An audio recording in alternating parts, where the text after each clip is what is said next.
Okay, Barry, you're live now. Okay, thanks, Melanie. Hello, good morning. I think there are a few people who've joined already. This is my name is Barry Jackson. This is Information Governance and Data Security Protection Toolkit webinar produced by N3i. We'll be starting just after past. The schedule will start at 30, but as always, we'll give probably a couple of minutes just for everybody to join and get themselves settled.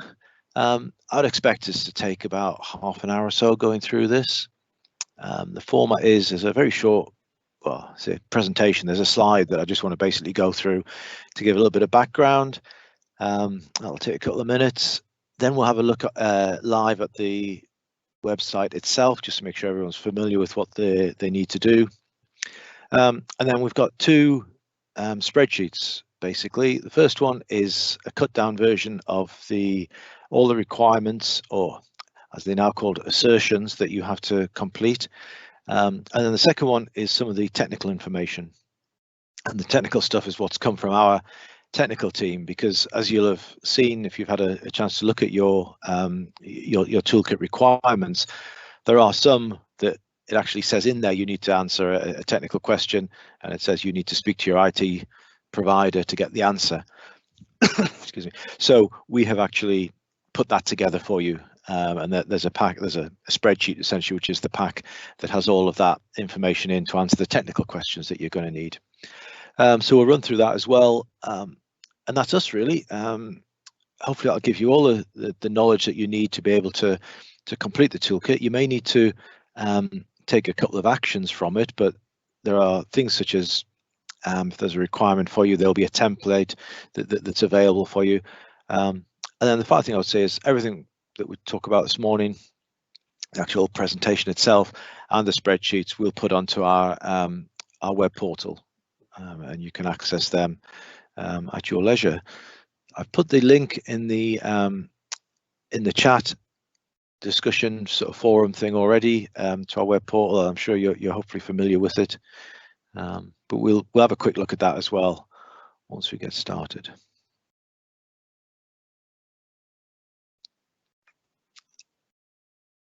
I'll just keep talking. I know it's really I don't sort of started yet, but I know when you're joining a presentation like this, it's useful to actually hear someone talking at you, so at least you know you're at the right place.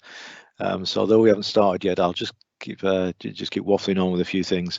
I'm aware that there's an LMC meeting this morning that we've clashed with, so for those of you who are here, and instead of going to the LMC, thank you. I would say, and being totally fair, it was an error on my part. Obviously the LMC meeting was in there well in advance of this, but I wasn't really able to change it. If anyone there really feels they'd rather be at the LMC meeting, then as I said, this one will be recorded and you can watch it back later on if you wish. So if you're in two minds about which one you needed to attend, and you had an invitation for both, then please feel free to pop over onto the LMC meeting, as I'll be recording this one and making it available to you later on. What you can do if you are going to do that and you'd like perhaps one of your team to attend this, obviously the original invite that you have that has the link in it, just send that on to someone else within your team, and they can then obviously they can use that link just to access this meeting. Your invite isn't based on your name. Anyone who receives the link itself will be able to click on that link and get to this meeting. So they'll be able to view the webinar and feedback, or however you want to do that. But as I say, this one will be recorded and made available for you. We'll put it onto our YouTube channel, which is available through the portal that we have. Hopefully you've had a chance to have a look at that. I think there are 3 videos on there at the moment. There's a one that we did in the early days, going back April, May time, around subject access requests, and we looked at the System 1 process for that, and I put that one on there. Then I did one for the East Riding CCG's Protected Time event, and I did a very specific one back then around inappropriate access to records by members of staff. And I did a bit of research to this because it was something that was coming up. We had a kind of a flush of them. We had a number come through in a short period of time. So I did some specific work on it. I'm trying to understand a bit of the motivation, a bit of the background, We looked at inappropriate access to friends' records, to family records, to other members of staff. These are sort of things that we see. Linked it in a bit when we talk about motivation to the well-known motivation around famous people records, which is a recognised thing across the NHS. Tends to be more prevalent in hospital settings and A&E. Sometimes referred to, I've certainly seen it recently, as the Alex Ferguson effect. You may be aware that, trying to think now, it's probably gone back a couple of years now. Sir Alex Ferguson, the Manchester United manager, was rushed into hospital in Manchester with a I forget what it was now, a serious brain injury, I think, a bleeding on the brain, something along those lines. And some months or some weeks later, when the hospital did a review, they found that a large number of people had looked at his medical record whilst he'd been going through that emergency procedure, and it was revealed that very few of those people actually had a legitimate reason to do that. And so a number of them were, for whatever reason, just being nosy, or possibly looking for a story that they could use. And we're talking here about senior consultants and doctors and other other clinicians who had access to their systems. And I think those cases are actually going to be going to court fairly soon because of the seriousness nature of it. The hospital trust are taking legal action against the individuals, which is always an option. Anyway, so on the YouTube channel, there's a presentation that covers that, talks about, as I say, motivation, and then a bit about obviously what you can do to hopefully deter anyone who may be tempted. So that, and I think if you think about it, that's what you actually want to achieve. Once something has happened, you want to be able to have the ability to detect it and take action against someone who's done it. And we have obviously audit trails and all that sort of stuff in place on our systems, but it's actually better to be in front of it and to be deterring it in the first place, so that people aren't actually doing it. They don't, or they understand that it's not the right thing to do, and they're put off doing it because of things such as our audit trails and a knowledge that they will be detected. So that's on there. There's also one which would cover off your annual training requirements. So practices hopefully know that you have to train all your staff. That's something we'll cover in the toolkit, that you have to make a declaration that all your staff have had a level of information governance and security awareness training through the year. Various different ways of doing that and achieving that that target. One of which is to listen to me talking for an hour or so. I'd much rather it was a face-to-face opportunity, where it's something I've done in the past, come out to practices and talk with staff, do a sort of briefing session. Fortunately, obviously at the moment that's not permitted, but we will hopefully at some point get back to doing that sort of thing. But in the meantime, essentially I did the same thing as a webinar. I know a number of people logged in at the time, and that is available, and people could watch that as part of their annual security and information governance training. And I do think there's a place for sort of mixing up the training, if you like. I'm never all that convinced that just doing the same thing year after year is the best option. Speaking to someone who's across the NHS for many years, has done the same little cartoon questionnaire thing, online thing for many years, that it just becomes almost second nature, and you don't think about it enough. I think almost having the same challenges and the same questions put at you from a different angle, whether that be an individual talking to you, a different way of viewing it, splitting it up and spreading essentially what is an hour-long session, spreading it into little bite-sized chunks, which is something we did in N3i this year. We've done actually an IG presentation every month of about 15-20 minutes, and people can just dip into those. And make them available to watch, so people can review them as well and can look back, or when they have perhaps a bit more spare time, if that's a thing, that they can review them at their leisure. Okay, well, it's 9:30. I'm going to give it another couple of minutes just to let everybody who wants to join get themselves settled and join. It's a bit of a miserable, mucky old day here in North Lincolnshire, where I am. I don't know if it's any brighter where anyone else is. It was quite nice when I was out first thing, I have to say, but it's rained since then, and everywhere I have a wonderful view over the top of my garage roof. and I can see that it's very wet and there's a couple of pools of water out there. I do this running commentary sometimes. So there'll be a pheasant appears at different occasions. I may well mention that. And then at some point there may well be a rather small tabby cat will appear, which is ours.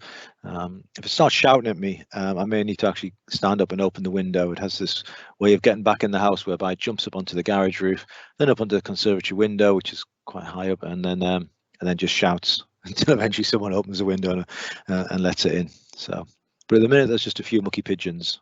Rather very fat looking pigeons, I have to say, but nothing more than that. Okay, let's make a start.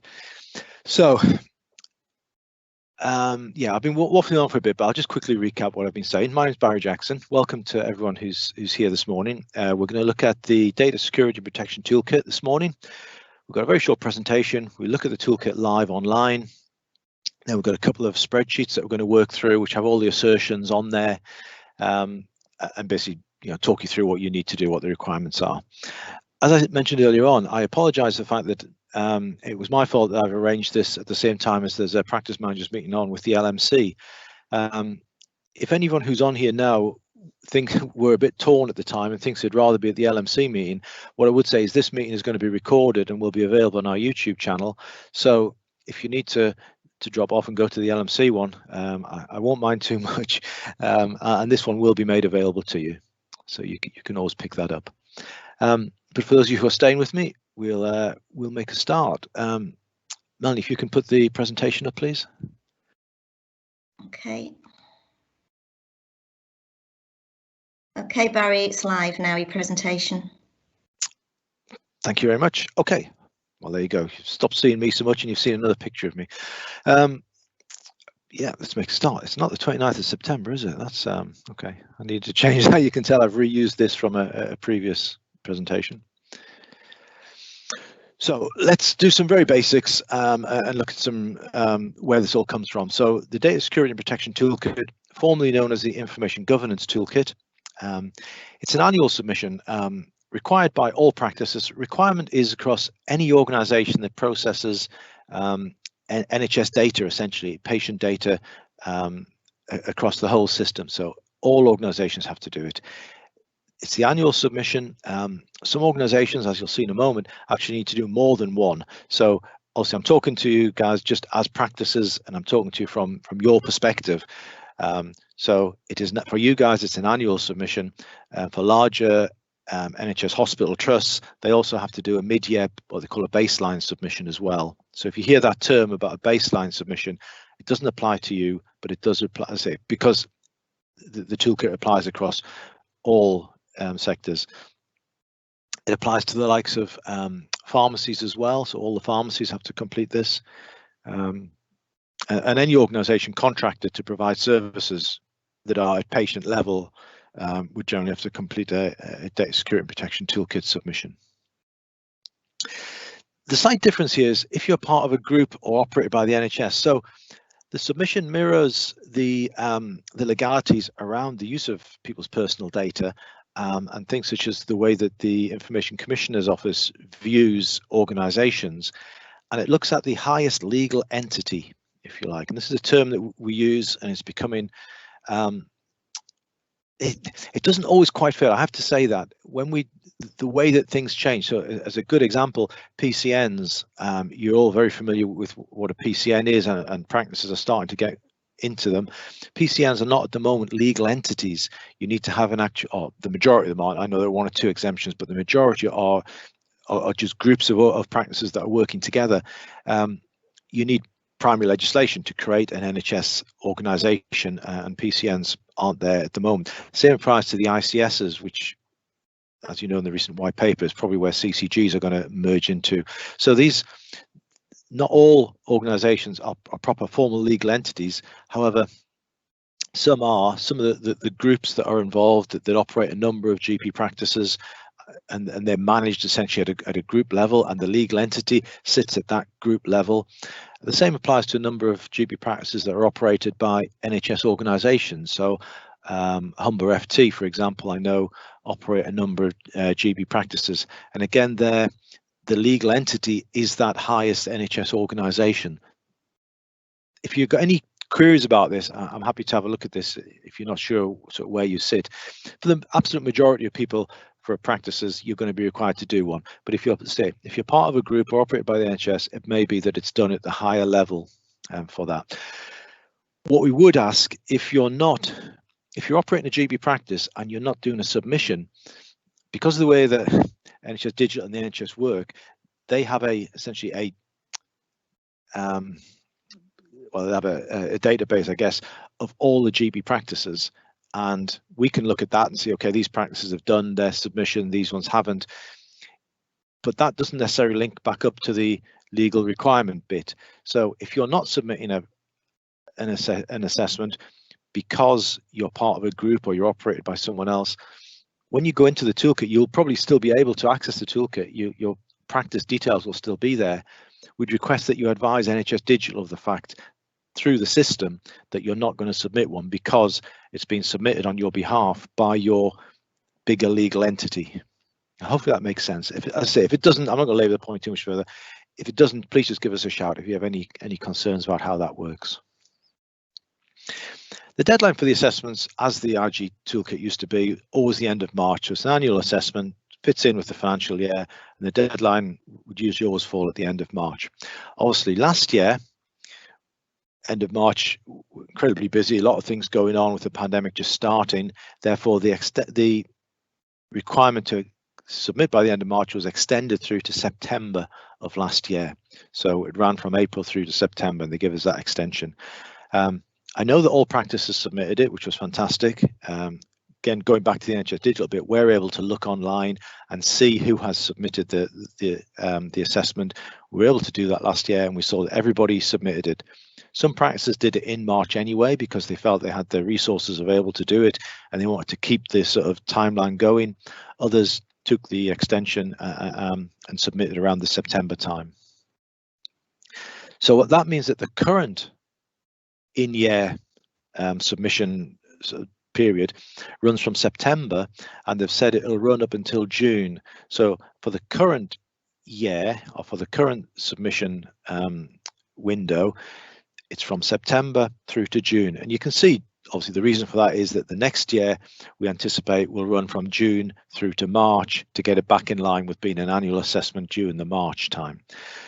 The reason I'm doing this now is obviously I know many practices want to kind of get on and just do it in March and keep that March date. So you can obviously do that, but you do have the option to actually not do this until June. You can put it back if you want. And we'll keep reminding people obviously of that. But if you want to get back into the annual assessment, probably being due in March, then this is your opportunity, but you can leave it till June this year if you want to. Okay. What I've just said, really, there's nothing to stop you submitting now. You can submit it anyway if you're ready to do that. Okay, so what I'm going to do is have a quick look at the actual web page here. Just get this up. So you should be familiar with this. I'm not going to go into in a huge amount of detail.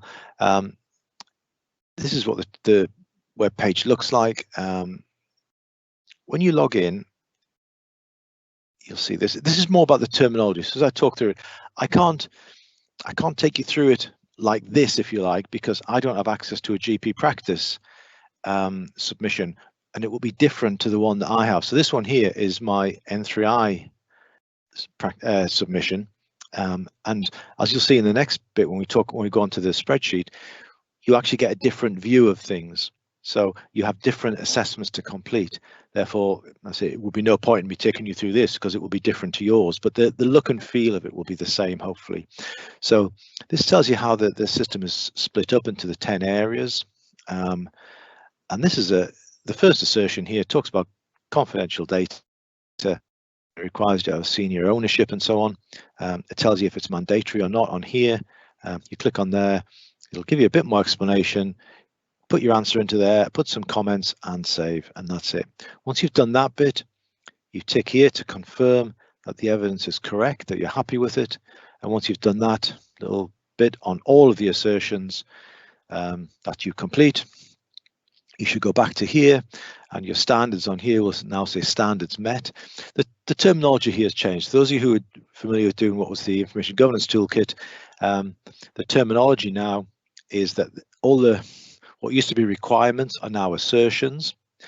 And again, what used to be requirements, you're asserting that you've met the standard. So there used to be 0, 1, 2, and 3 levels. There used to be a percentage score, all the other sort of things that we used to have in the old systems. What we have now are a set of assertions. You are essentially asserting that you have completed something to the required standard. And when you've completed all of those assertions to the correct standard, your publication becomes simply standards met. So at the moment, because I haven't quite finished this, ours is at standards not met. When I've completed them all and ticked them all off, that bit there will change to say standards met, and at that point I can publish the assessment. Okay, so that's just a bit about the terminology.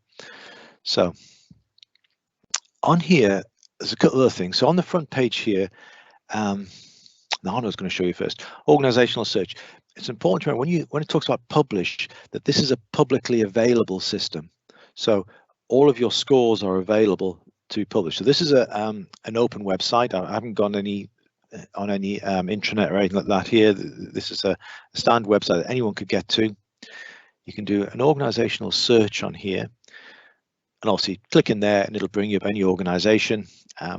The practice ones are sometimes quite hard to find depending on the terminology you've used, the naming conventions, but obviously you can put your B number in if you know that. Obviously you'll know, but you can put another B number in. And if we just look at someone, pick an organization like that, that's a CCG in Northumberland. So they've done 2 submissions at standards met. And also I mentioned earlier on that they've had to do 2 baseline submissions, which are 2 in-year submissions halfway through. So you can see their history. Okay, the other thing on here that I just wanted to show you in terms of where we're going to get the next bit from, because I think it's just important you know that. So there are updates on here that go along quite often. A lot of it is technical. There's some new stuff around social care providers. But I wanted to find is this one here. So this was actually the launch of the version 3, which is the current version. I have some stuff down here, talked about what some of the different bits are, but they produce a spreadsheet, which is this document here. And when we look at this, so it comes up in a second. So obviously you saw what I did there. Any of you guys could open this and get to the spreadsheet. I wouldn't suggest you do it because it's a very, very busy spreadsheet. And what I've done is I've cut it down for you. So what we're going to do in a moment is go through the bits that only apply to you, but just so you can see the source of where I've got this from, it's here. And you can see first column is the assertion. So that tells you what the assertion is. And you can see that's the one we just looked at, senior ownership of data. And as you work across here, different organizations will have different, well, in some cases, different assertions. Some of them won't. Well, I think that is one that all have to complete, but some of them won't have to complete different ones because they're all down in here. But there may be different evidence requirements and different little notes in the system. So there are 4 categories. First category here, these purple ones are NHS trusts. Then we move along, we have CCGs. The yellow ones are others, which are generally commercial companies and organizations. And finally, the green ones at the end are GP practices. So on the next spreadsheet that we're going to actually work on, I've basically cut out all the stuff that doesn't apply, and we've just got the GP practice stuff. The final bit I just wanted to show you on here is there are some bits that are exempt. So the only one that will apply to you guys is this first one here, column U, where it says you're exempt for NHS mail. And if we look down here, there are a couple of assertions near the bottom. There you go. That have got a cross in. That means most organizations would have to complete them, but you don't because you use NHS mail. Okay, so you can be exempt for that. Other ones here, now these apply to N3i. We're exempt because we have Cyber Essentials Plus. We also have ISO 27001, so we would exempt any assertions that have a cross in on those 2 columns. Social services organizations can be exempt if they've completed their PSN requirements. pharmacies can be exempt because there's some work that they do that's very specific to them. And then entry level. So if it's your first year of ever having completed one, you can be exempt some as well, because some of the requirements are kind of second year. Have you audited what you did last year, and have you checked up on the work that you've done previously? Well, if it's your entry year, then you won't have that, so you can be exempt some of those as well. So as I say, the NHS Mail one's the only one that really applies, and I've done the work for you. I've carried that over into the spreadsheet we're going to look at in the moment. So that's our kind of reference spreadsheet, and you can go to that if you wish, and you've seen where it is on the system. Okay, so I'm going to go now then into the actual assertions that I've got, and the plan is there aren't a whole lot. I think there's about 13, 14 or so. I'm going to basically talk through them on the spreadsheet. As I said at the beginning, the whole presentation has been recorded, and these spreadsheets themselves, there are two that we're going to look at today. They will both be made available on our web portal as well, so you'll be able to download them and look at them yourselves if you want to use them as a check sheet as you work through. So what we'll probably do is we'll look at the tooltips bit here. I'll quickly read through the sections, and what you can see on that column G is the ones that are required to meet your mandatory standard. So we'll probably talk about them all as we go through, but we'll focus on the ones that are mandatory, the ones that you've got to complete. So once you've completed those mandatory ones, that'll give you your standards met at the top. And obviously you can do the other stuff as well, but they tend to be just stuff that supports the mandatory bits as we go through it. Okay, everyone happy with that? So our first assertion here then is about having someone with responsibility for data security and protection, and it's asking the evidence is saying how has this been formally assigned. Tool tips say that whilst data security is everyone's business, there need to be some individuals, or at least one named person who has a lead. It's something we've always talked about. There should be an information governance lead. I expect this will be the same person when we're talking about data security now, and as the toolkit itself says, data security and protection, you can read for that information governance. It's just a rewording of the same sort of stuff. So you need to have a formal person appointed.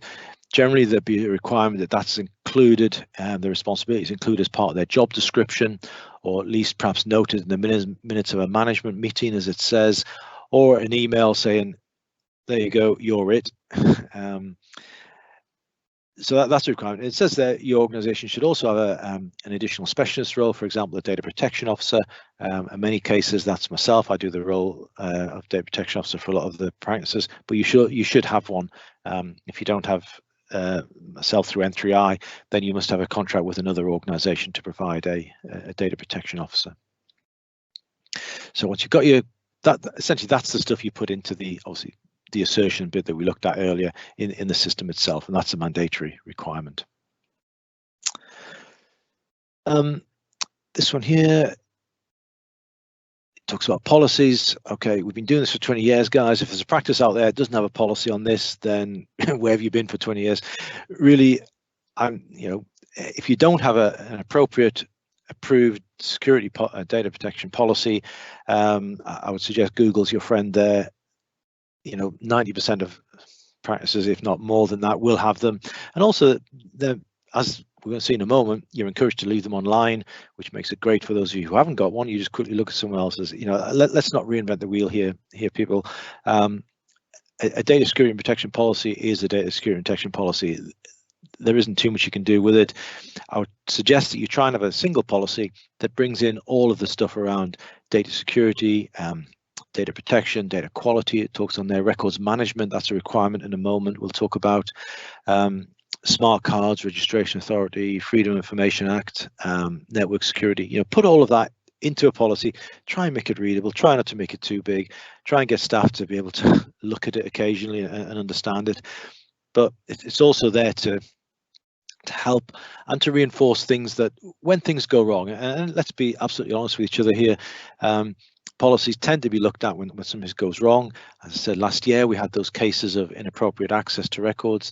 Thankfully, all the practices who had those issues also had a very clear policy, had contracts in place, had all the right things, and were able to take the appropriate action. In some cases that was disciplinary action, in some cases that was led to dismissal, but because they had all the right things in place, there were no issues. So even looking at it from a worst case scenario point of view, it's something you're going to want to have in place in case things go wrong. But obviously you should have it in case, as we mentioned earlier on, in that deterrent, so people can see what they should and shouldn't do. It talks here about having your policies online on your public website. It's not mandatory, that section, and for GP practices, it's really entirely your call. You can get your website provider to stick your policies online. Will that reassure the public? I don't know. I'm not overly convinced, but it's good practice, I think. Good transparency stuff around GDPR. It says unless it causes a security risk, unless your policy talks about the IP addresses of computers and gives the formatting for your firewalls and the rules and stuff like that, it's unlikely to cause a security risk. So I don't see any reason why you wouldn't, if I'm honest. And the system, as I say, would quite like you to do that, but it's not mandatory. Okay, dead easy one here. What's your ICO registration number? You're all registered with the ICO. I know that's a check that we've carried out. You just need to get your number and put that in. If you're not sure what your actual number is, you can get it, as it says there, from the ICO's website. Privacy notice. This is really quite important. And again, I'm fairly confident that you've all got one. I've looked at the ones. We've got a kind of rolling program of going through websites, just checking it. And I think, for most what we've seen, most people have got one. Again, if you haven't, guys, 90% of your colleagues will have a look around. You'll soon find some. There's some very good ones. There's a real difficulty here with privacy notice. Should describe to people, to patients, as it says here, clear, easily understood language, what they're going to do with personal data.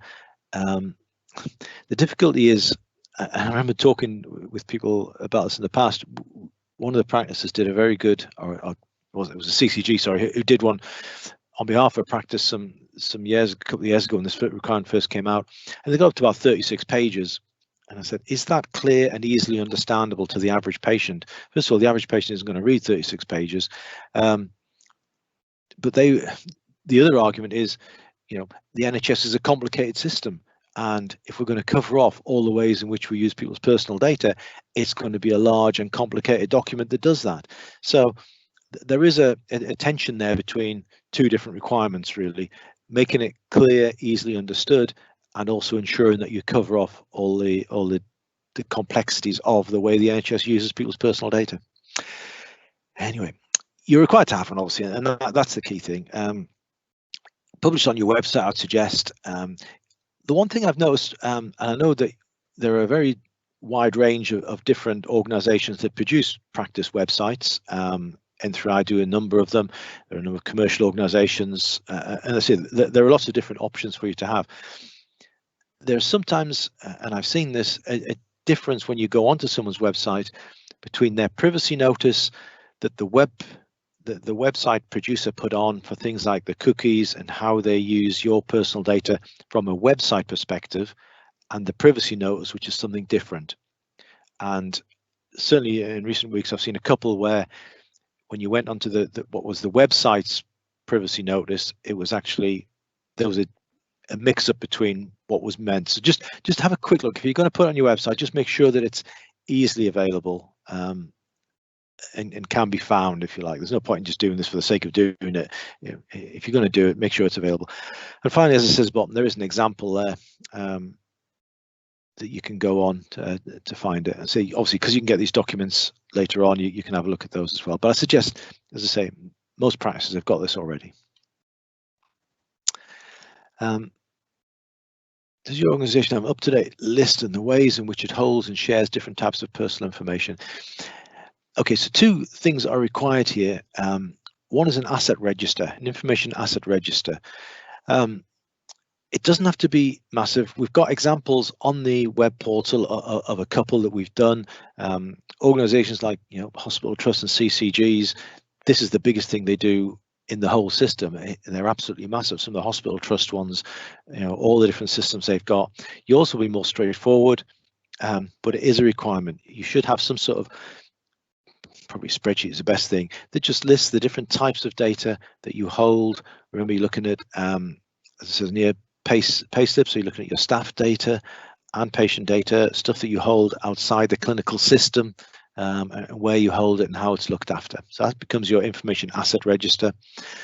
There's then a thing called the record of processing activities, which is something we haven't really talked about in the NHS. We talked about data flow mapping and having data flows so you have your asset register, and for each asset that's in there, so let's take an example, your HR data, if that's held within a system, an electronic system, for example, you would record how data comes in. So where do you get data from about that? Your initial, when someone starts, they fill out a data input document and so on, and then where does it go to? Do you send an automatic export once a month to your payroll and that type of thing? So that's your data flow mapping. How does data come in and out of the assets that you've got? And actually the new term for that under GDPR is called a ROPA, which is this record of processing activities. But you've probably got it anyway, and you can have these two together. If you have a spreadsheet on one worksheet you list your assets, on the other one if you can link across to them to say, for this asset we have these processing activities going on.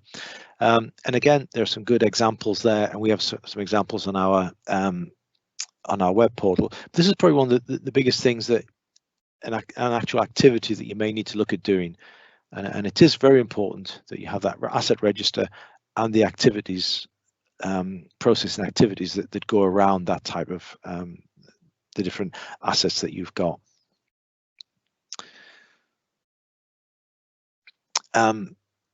Is your organization compliant with the national data opt-out policy? It says here that's required. It isn't now. You may have seen something recently that said that the deadline for this has been put back to, I think it's later in the year, if not almost into next year. So the deadline has gone way back on this one. I'm not going to talk too much about it, because I'm going to do some specific work on this, actually, because I know it's an area that's quite complicated. From a practice point of view, actually, what's happened recently should make things more easier, because if all the processing you do around patient data is within your GP clinical system, then the clinical systems themselves essentially are compliant with the data opt-out. So it used to be that patients would come to you, they could opt out essentially at practice level, you had to do some stuff in the clinical system.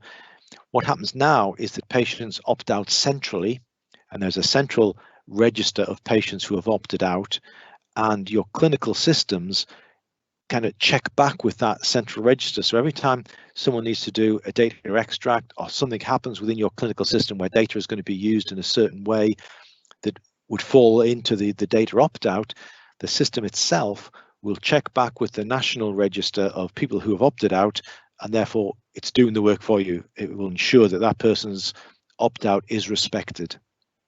So the only bit then that you need to worry about is if you're doing research, for example, if one of the partners at the practice is taking a data extract and then working on it in a certain way, that's outside then the clinical system's ability to reference back, and you'd need to ensure that you're doing the national data opt-out requirements against that set of data as well. But if you're not doing that, if you're just working off your clinical system, then the fact that your clinical systems or suppliers are compliant means that you're compliant anyway. But as I say, it's no longer a mandatory standard, so you can just essentially ignore it for this year. And when it comes up, when we get nearer the time for the actual opt-out to come into force, we'll do a bit more work on it just to make sure that everyone's clear about what it is. Okay. Does your organization carry out regular data protection spot checks? Okay, it's slightly harder if everyone's working from home to do it now, isn't it?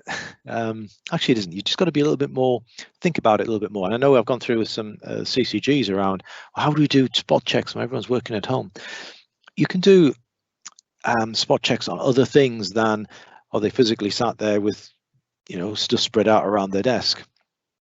If you can't physically get to them, you could spot check about people's access rights. Have people signed their terms and conditions on their smart cards? Have they completed training? So spot checks can be on a range of things. If you have on your practice network, you may have a folder that's for HR type stuff. You could do a spot check on who's still got the access rights to that folder. Is that still correct? So there are a number of different things you can do without having to do physical spot checks, i.e. looking at someone, what are they looking at? There are other things that can be done as part of that. Does your organization's data protection policy describe how to keep personal data safe and secure? Okay, this is jumping around a little bit because we're going back to policies here, but your policy should talk about the basics around how you look after data, essentially. And it gives you a little bit of stuff in there, but a good policy will have something that tells people how they look after people's personal data. Physical controls, this is your assessment of your building, essentially. We think all security is all built around cyber security and smart cards and data protection and so on.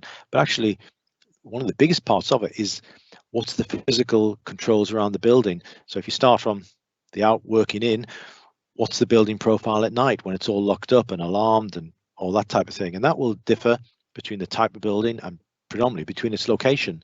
If you're in a city centre area where there's a lot of activity going on, is your building appropriately protected? Then you look at, once you get inside, are there staff areas and other public areas? What happens when the public move through into some of the inner rooms? Can they get lost and go into other places? Are there things like clear desk policies that would prevent someone just walking into a room and picking stuff up? Do you need key codes on certain doors in certain areas? Again, all your buildings are different, so it's difficult for me to describe that sort of thing, but we all, you work in them. I know as a visitor that practices are different. Sometimes you go to the consulting room, may well be from the waiting room, which is nicely secured and everyone can be seen and so on, but you get called to go and see the GP, and you have to walk down a corridor past all the normal working offices to get to the GP's consulting room. And how do you prevent someone just walking into an empty office? Do you have something in place? Do you have then secure areas, windows, cupboards, all the physical stuff that I'm sure you guys do have?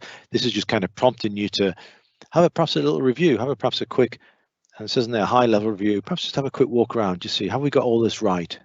Is what we'd expect to be there all set and in place? Okay, this isn't a mandatory one, but this is talking about things like putting in new systems and a data protection impact assessment. I'm going to slightly skip through this one because that's a subject that I'm going to be covering next month in some specific work that I'm doing, and we'll have a webinar about them. But data protection impact assessments are things that are required. They're required by GDPR. It's a legal requirement when you start doing a major new change or new processing or change to your processing. The biggest one of these that we're likely to find across primary care would be if you guys change from one clinical system to another. That's where, and we have an example of a DPIA, obviously, because it's the same process that we've done many times. But for yourselves, in terms of the way you change your processing, that would be a big change that would require a data protection impact assessment.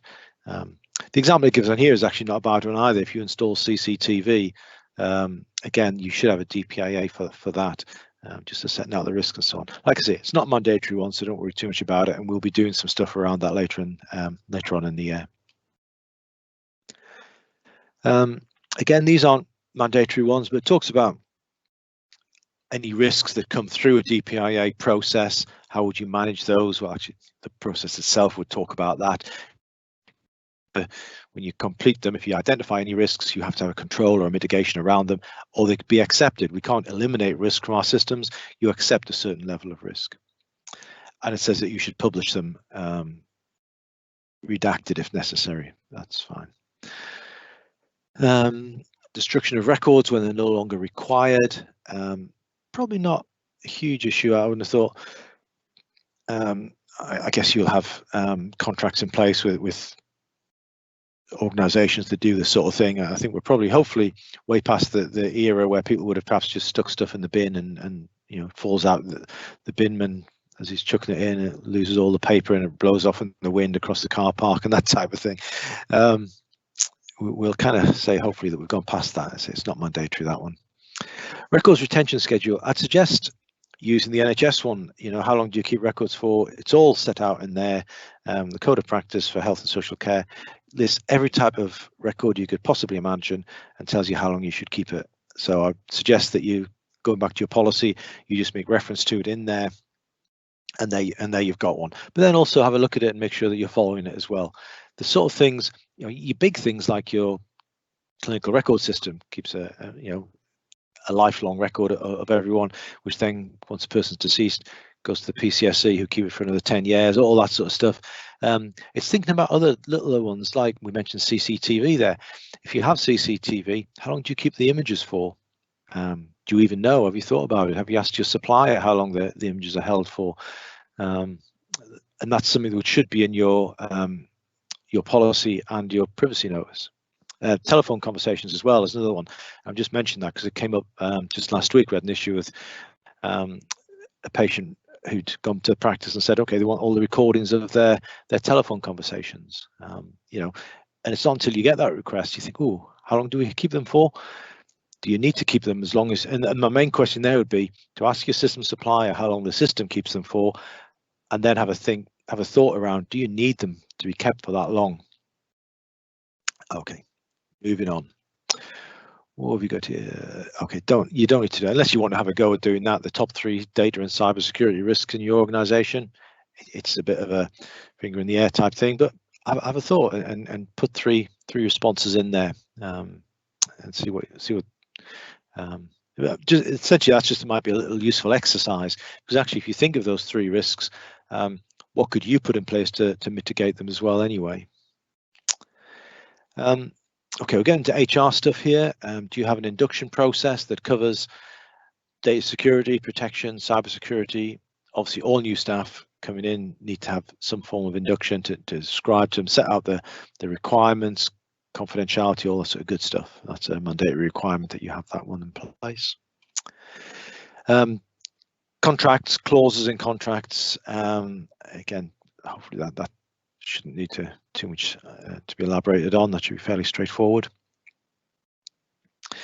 Staff surveys, not mandatory, but you can have a if you can put something out around staff, really just checking that they understand that the awareness training, because this is going to link into the next one where you're required to do awareness training. It's helpful if you're going to do that you get some sort of feedback from it. So I'd link the 2 together and try and get some sort of feedback on what people think about the training that they've got. Has it helped them? Is it actually going to help you to improve data security? So this is the mandatory one. Have at least 95% of staff completed data security and protection training. So it's an annual in-year type thing. The 95% is to cover off the fact you may have staff on maternity leave and so on, or on long-term sick who can't. They're still shown as members of staff, but obviously not available to complete the training. But the majority of people should be able to. And as I said earlier, there are different ways of doing this training. NHS organisations have a very specific thing that they have to do. They must log on and they must complete it. As a GP practice, you have more leeway in terms of you need to decide what type of training you think is appropriate. You can commission that, you can buy it from organisations, from companies, you can get it from ourselves, you can do it, you can mix it up, you can chunk it up and give staff little bits through the year if you think that's a good way of doing it. It's entirely down to yourselves, but you need to keep obviously records of that. And it's a mandatory requirement there that you put some information in about how you've done it. Okay, you don't need to do their mark. Right. Do you have an up-to-date record of people and their roles? So I suspect this would be your HR list that would say who does what their roles are. It says at the end there links into the payroll or rostering system. you know who people are, they've got the right qualifications for doing the job that they're doing, and all the other stuff that goes with that, identity checks and all that type of thing. And does the organization understand who has access to personal data? So this is then probably going into your smart card system, or you're looking at your clinical system and getting an audit check of the people who have access rights in there. Do they match up? Are they correct? Are they represented by the smart cards as well? Are they used? Do you have any people who could be taken off, starters and leavers, that type of thing? So this is looking at your current staff, and just saying, have you got do you understand who has access to data and systems? Down here, I think we talk about starters and leavers. So do you have a reliable way of removing or amending people's access to systems? Very important. There's clearly, even almost, well, it's always been important, but people working remotely, where you don't have access, it's no longer a case that you could say to someone, okay, you're dismissed potentially, and you know, they walk out the door and they leave. You make sure you take the keys and any key codes off them and that type of thing. If they could just go home and log on and put their smart card in and get access, then you know you need to be aware of that as well. So it's very important that you're aware of all the different options for access, and that when someone does leave or change their role, that you revoke the old ones, their old roles and their old access. Yeah, I mentioned that there's one like the end there, shared email addresses as well. It's very important that you take off access rights that someone might have to a remote system, particularly if they're going to move, say, to another practice where they may still be, well, they will be keeping their NHS mail account, ensuring that if they had access to a shared email account through the NHS mail system, that gets removed and changed. Okay, right, this is a technical one. Unless you have a local administrator, I know some practices, some of the large ones, have appointed their own local IT administrator, then this would apply, but for the majority of you it doesn't. This is one that we will look at. So we're getting into some of the technical ones now, which I'll be covering off in a moment. I'll go through these fairly quick. Have staff been notified that their system use could be monitored? You probably skip through sometimes, but as you go through, when you log on in the morning, you get that warning sign comes up. If you take a chance to read that next time you go through it, it does say that your system, that the systems are monitored and that access can be recorded. Yeah, this is the technical ones here. We're going to skip through a bit. So have you had any data breaches in the last year, and do you review them? Essentially, this is doing your lessons learned type thing. So if you have any data breaches or near misses, you review them, you work out why it happened, and then hopefully take some work to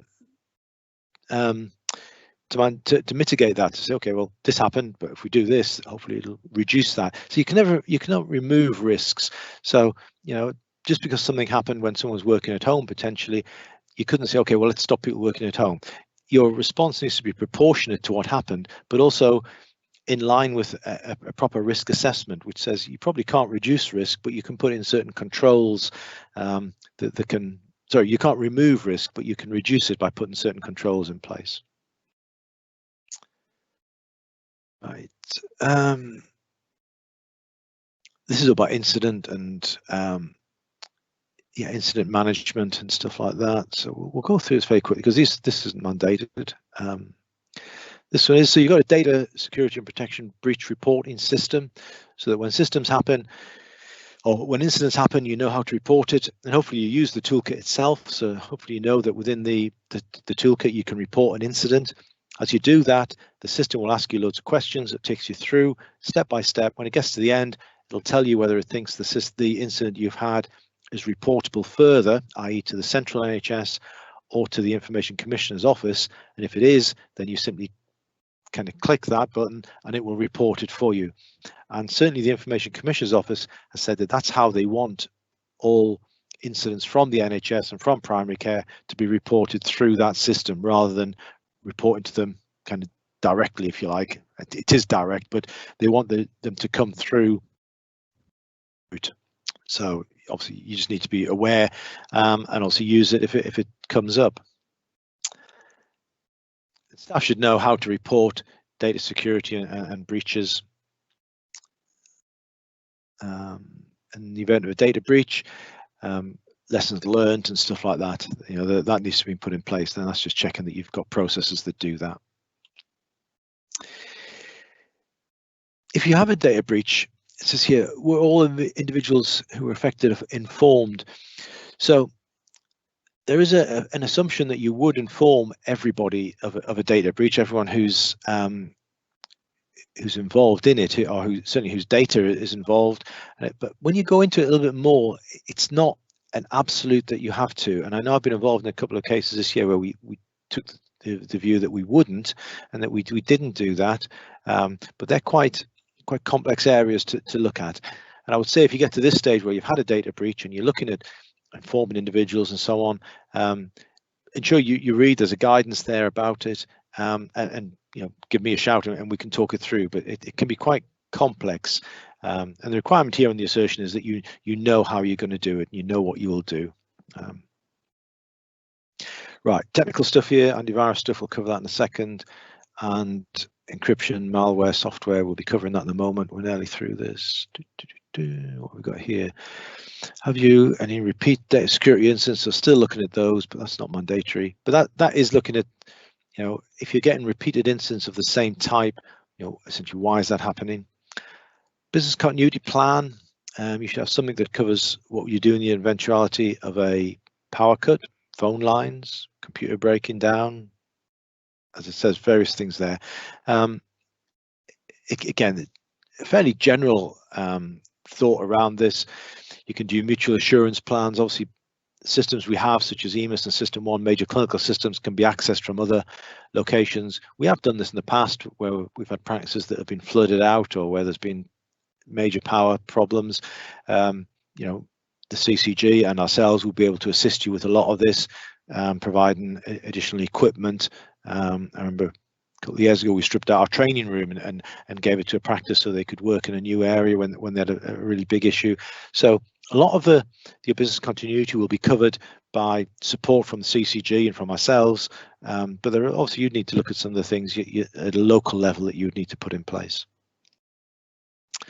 Emergency contact details are in a hard copy and up to date. Yeah, it's no good having everything's gone down and your emergency contacts are all on the network. Yeah, hopefully this is very straightforward stuff. Backups we'll cover, that's a technical query. System updates, that is as well, that's one of the ones we've got.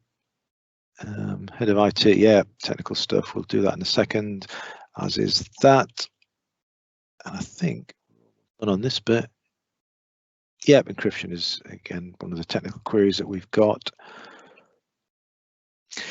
Does the organization have a list of its suppliers that handle personal information and the products and services they deliver and their contact details? So you should know who you're dealing with, obviously. Contracts in place should cover all this sort of basic stuff. As I said there, what type of support you're getting from them, and some examples there of the sort of services that you may well contract out. And so you know that you've got these. What I suggest you may want to think about is, we talked earlier on about the information asset register, having a spreadsheet, then having your processing activities on a worksheet of the same document. The same document itself would be a good one just to list all your suppliers. So all the suppliers that you've got that handle personal information, and a reference to the contracts you've got in place, and do they cover off all this sort of stuff here. We talk about IT suppliers. Do they have cybersecurity certification? I can assure that we do. We've recently completed Cyber Essentials Plus, and we have ISO 27001. So there you go. That's easy answer, yes to that one. And you have contracts in place that meet GDPR. If you use a standard contract, so an NHS contract or anything standard that's been usually provided to you, it will be compliant. But that's not a mandatory one, but it is one of those things worth checking anyway, because it'll link back to the one we mentioned earlier about the list. If you have a list of your contractors, then it makes sense just to double check that their contracts are all compliant as well. And I'm pretty sure that's it for that. Okay, so take a deep breath. We're nearly through, guys. If you're all staying with me, I really appreciate it. We're on to the last section now, which is going to be this bit here, which is the technical evidence. Now, obviously, I'll make this all available, as I said before, on our web portal. So I'll run quickly through this because it really is just to say that, yes, we've done this, yes, we've done this, yes, we've done this. So let me just have a look. That one was checked today. So system updates, yes. What you've got on here, so when you get to look at this, you'll see the assertions go along, and it's the same as the one we just had, except at the end, we've got Chris Wallace, who's my cybersecurity guru, has put the N3i response at the end there. So you can see on that final column, J is essentially the response that we've given. So that's what you'd put in, because the system, the toolkit is asking you, a technical question. Can't see one. Active Directory, stuff like that, and the answer is you don't hold that, we hold it, we do that function on your behalf, and there's the answer to it. That's a good example, this one here. So the system wants to know how many alerts were recorded by the antivirus and malware tool in the last 3 months, and as it says there, your system should record that, and it clearly does, and the answer is that 7,523 events were recorded in the last 90 days. So that's your answer. And you've got things like what type of antivirus stuff do you do? We've put all that in there as well. I won't go through all of this actually. You can see that's pretty much what it is. Talks about cybersecurity stuff, which we actually just mentioned. Everything's encrypted, and we've got confirmation of that. So I don't think we probably need to go through that. I mean, you can see it's a pretty short section anyway, but that spreadsheet contains all the technical information that you would need to answer some of the questions in there where it says you need to ask your IT supplier this question. That all the answers are in that section there. Okay, I think we're virtually done here now, aren't we? That was the technical evidence. We've completed all assertions, and there you go, and you submitted. So probably going back to the first point I made really about the timing now, it's entirely up to you. If you submit now, if you feel that it's appropriate, if you've got the time and the resources, and I know you guys are incredibly busy, if you have got the time and resources, you may want to submit it now. You can leave it till June. My view is that as long, we've talked through the things there, I think probably the main one that some of you may just need to brush up on will be your information asset register. That's a key activity there, and having the processing documents that go with it. But if you're happy with all of that, then there's no reason why you wouldn't just get on and submit now, but you can wait till June. Okay, more than enough of me talking, I think. Thank you all very much for listening this morning. As I said, I'll just repeat it again. This has been recorded. We will make it available along with the 2 spreadsheets. And as I always say at this point, thank you all for coming along. And if you've got any questions at all, in fact, I've got time now. Let's do questions now. If anyone has any questions now, if they want to put them into the system, you should be able to see on there the meeting chat. I put it in the meeting chat earlier, a link to to our web portal there. Let me have a look. There's a Q&A here. Tony, we've got a question. Tony, thank you. How often are the technical assertions updated? So the toolkit essentially is a snapshot. It's how are you doing today? And our technical stuff that I've just gone through on the spreadsheet there was essentially compiled by Chris about 2 weeks ago. So essentially that was a snapshot, and for example, that figure of 7,000 whatever was a snapshot of that day. I think my assessment is that what you've got there would match and would be appropriate for the technical assertions. If you're not going to submit until the end of June, you may want to come back to us. So that's a really good point. To be fair, I'm not probably entirely sure what that figure means. You will get a different figure. If you ask me at the end of June how many attempts at sort of penetration testing have we had, or how many attempts have we had to breach our firewalls, that figure is going to be different. But in terms of what anyone is significantly going to do with it when it gets to NHS Digital, I don't think anyone's going to ring you up and say, you know what, that number doesn't seem right. They'd certainly come to us anyway. So to answer your question, Tony, the toolkit submission is a one-off snapshot of where you are on the day you publish it. And and we try to keep our technical stuff as up to date as it can be, and as near as it can be. So as I say, what you've got now I think would be appropriate to submit this month. So any submissions that are going in March, the technical stuff we've given you will be appropriate for March. If you don't do it until June, if you want to come back to us, we can run the technical stuff again, and it's probably just that one that's changed. I mean, we won't have totally changed our our protection system. We won't have moved off Sophos onto something else. We won't have decided to do encryption differently. All right, we won't have made any major technical changes. So I think that should be fine.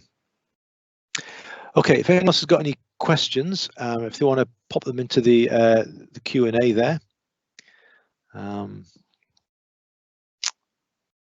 If not, as I say, we're just about coming up to 10:30. So thank you once again. And like I say, I'll just say, please, if you've got any questions at all, don't hesitate to drop me an email or to put something through our service desk, and we'll pick it up from there.